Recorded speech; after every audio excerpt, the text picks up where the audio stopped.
Imagine thinking everything's fine, only to find out your partner has been lying about where they are.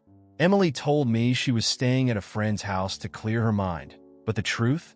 I caught her in the most unbelievable situation with our neighbor, Tom. It wasn't just an innocent chat. My world flipped upside down in that moment. But what came next? Even I couldn't have predicted.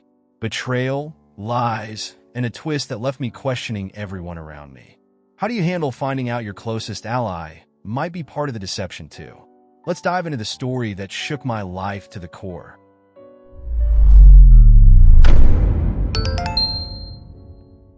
It started so slowly that I didn't even realize what was happening until it was too late. The laughter, the spontaneous affection, even the little moments of shared silence. All gone. Emily and I were arguing over the smallest things, like the dishes or whose turn it was to walk the dog. But those arguments, they weren't really about the dishes. It felt like something deeper had shifted. There was this tension, like neither of us really understood what the other was thinking. I could sense her pulling away, and every attempt I made to fix it only seemed to make it worse. One day, Emily told me she needed space, said she'd spend a few days at Laura's, her friend's house. At first, I believed her. I wanted to believe her.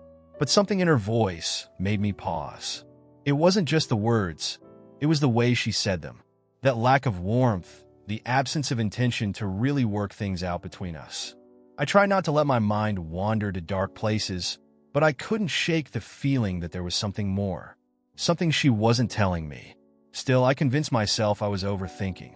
I mean, why wouldn't she go to Laura's? They were close. Yet, the more I thought about it, the more it gnawed at me. It wasn't about needing space, it was about running from something. From us. Maybe from me. And as much as I tried to push that thought away, it kept crawling back, stimulating my worst fears. What if there was something, or someone, that had caught her attention? What if this break was more about satisfaction she couldn't find at home? It was just a normal day when I saw Tom, our neighbor across the street. He had borrowed my lawnmower a week ago, but hadn't returned it yet. I didn't think much of it at first, but lately he'd been acting a bit off, avoiding eye contact, rushing inside whenever I came out. Maybe it was just my paranoia, but something about him felt off. So, I figured I'd walk over, get my lawnmower back, and maybe have a word. Simple enough, right? But the closer I got to his car, the more I felt like something wasn't quite right. And then I saw her, Emily, sitting in his passenger seat, looking all too comfortable. At that moment, time seemed to freeze, and I couldn't quite process what I was seeing. My heart pounded as if trying to escape my chest, as if it already knew what my mind hadn't caught up to. I wanted to believe there was some logical explanation. Maybe it was innocent, right? But the look on their faces told a different story. They hadn't expected me to show up, and their shock was too obvious to ignore. I confronted them right there, my words stumbling out with more frustration than intention. Emily tried to act casual, but her eyes betrayed her. Tom couldn't even look at me, his face flushed with guilt. That single moment of confrontation was like a punch to the gut, an undeniable confirmation that the distance between Emily and me wasn't just emotional anymore. The realization hit me hard. Was this what had been brewing all along? The situation felt both surreal and painfully real, and I knew things were about to unravel fast. The truth hit me like a wave, cold and unforgiving. Emily and Tom were involved. No more doubts, no more second-guessing myself. She tried to explain, offering weak excuses about how things just happened, but there was no intention in her words to fix what she'd broken. I stood there, listening to her scramble for the right thing to say, but everything she said only made it worse. How could she do this? How long had it been going on? 100 questions buzzed in my head, but none of them mattered anymore. The damage was done. I didn't raise my voice. Maybe I should have. Maybe that would have made me feel better. But instead, I just stood there, numb, staring at the woman I thought I knew. Her words blended together, meaningless against the weight of what she'd done. Tom, silent in the background, couldn't even bring himself to defend her. They both knew. We all knew. This was it. Whatever Emily and I had built together was over. No more pretending things could go back to how they were. That final bit of trust had been shattered. The hardest part was telling her to leave. It felt so final, like the last nail in the coffin. But what choice did I have? There was no satisfaction in holding on as someone who had already let go. I asked her to pack her things and leave the house we'd made a home. Her absence felt both like a relief and a wound, the kind that stung deep but also brought a strange, quiet clarity. The kind that lets you see how far you've drifted from who you thought you were. After she left, the silence in the house was deafening. I couldn't just let it go. I needed answers, more than what Emily had given me. So, I reached out to Laura, her friend. She knew Emily better than anyone, right? If anyone could help me make sense of this mess, it was her. When I called, Laura didn't seem surprised to hear from me, but there was a hesitation in her voice. Something was off, and I could feel it. I needed to know, how long had this been going on? Was it just Tom, or was there more I didn't see? When we met, Laura admitted that Emily had been acting strange for a while. She hadn't thought much of it at first. People go through rough patches, right?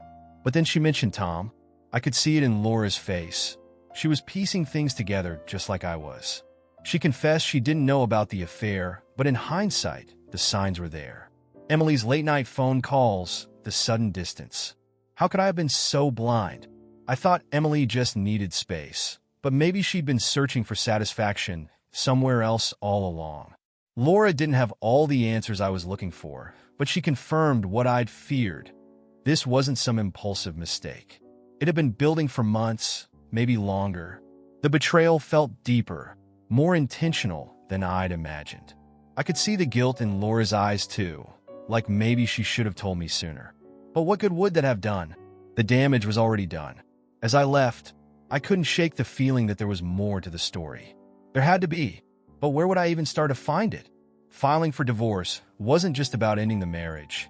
It was about taking control of a situation that had spiraled out of my hands.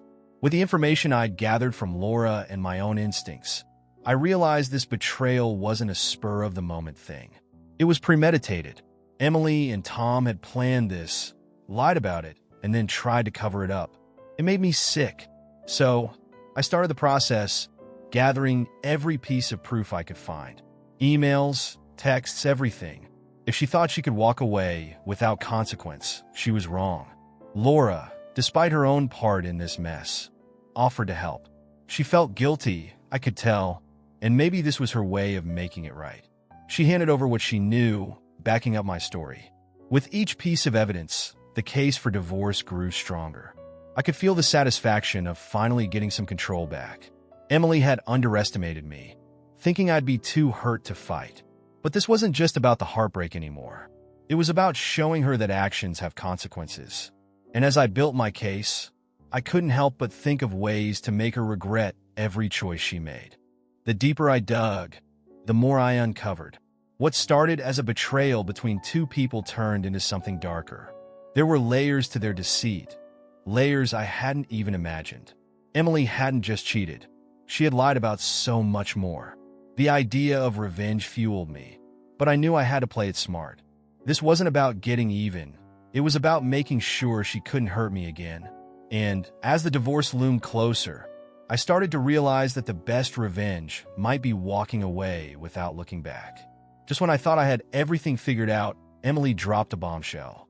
In the middle of one of our rare conversations, she confessed something that made my head spin. She claimed that she and Tom hadn't acted on their own. They were being blackmailed. At first, I couldn't believe it. Chantage him? It sounded like a desperate excuse, another attempt to twist the story and paint herself as the victim. But there was something in her voice, a fear that wasn't there before. As much as I didn't want to, I had to at least hear her out. Emily explained that someone had been threatening her and Tom, forcing them into this tangled mess. She wouldn't tell me who, but she was adamant that they had no choice. The idea sounded absurd, like something out of a bad movie. Why hadn't she said anything before? Why let things spiral so far out of control if they were being manipulated? I struggled to process it all. If she was telling the truth, then this wasn't just about betrayal. It was about something much bigger, something neither of us had seen coming. Part of me wanted to dismiss her claims, chalk it up to another lie, but another part couldn't shake the feeling that maybe there was more to this than I knew. I was torn between disbelief and a need to understand the truth. Could it really be that Emily had been trapped in this situation? Or was this just another layer of deception? Either way, I knew I had to dig deeper.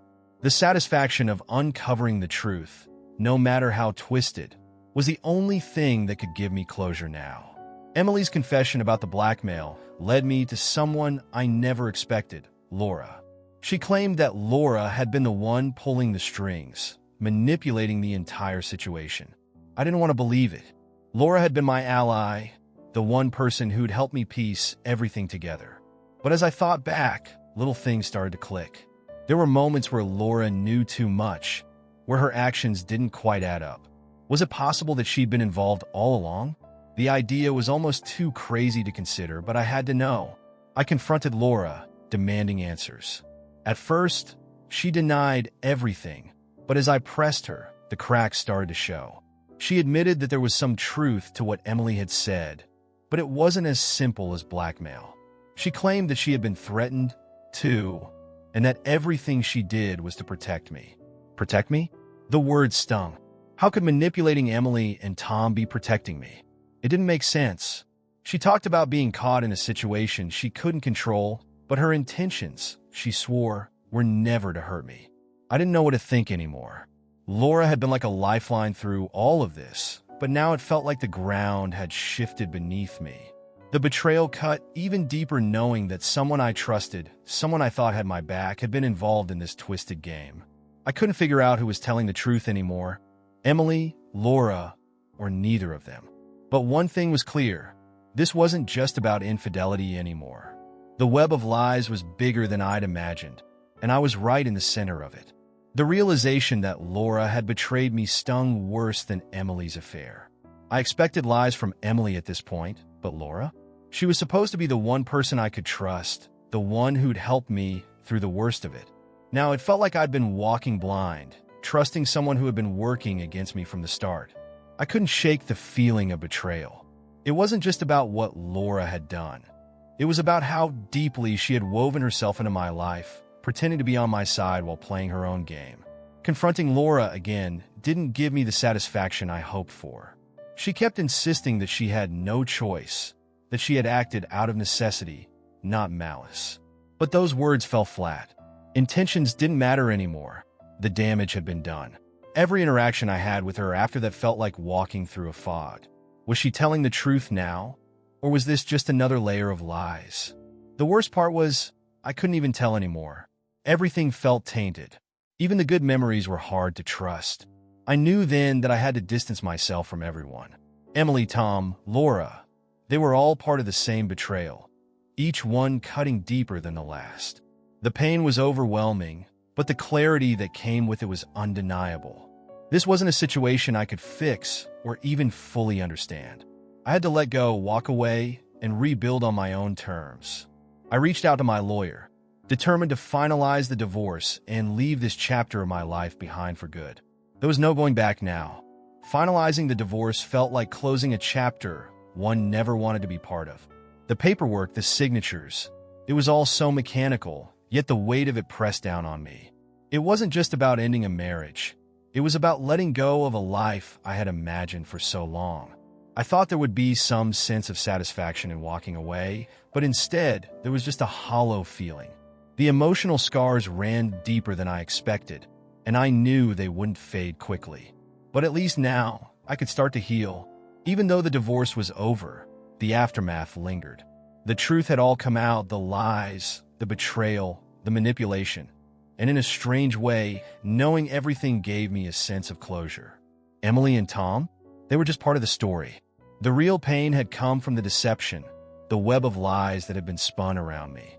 I had been so focused on fixing things, on trying to make sense of the chaos, that I forgot about the most important person in the equation, myself. Now it was time to rebuild. As I stood outside the courthouse, I realized that this was a new beginning. There was still pain, sure, but also a sense of clarity.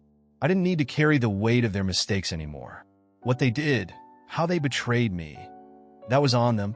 My only job now was to move forward, to rebuild a life without them in it. And while the journey ahead wouldn't be easy, I could finally see a path forward. The satisfaction of knowing the truth gave me strength. Now it was time to start again, on my own terms.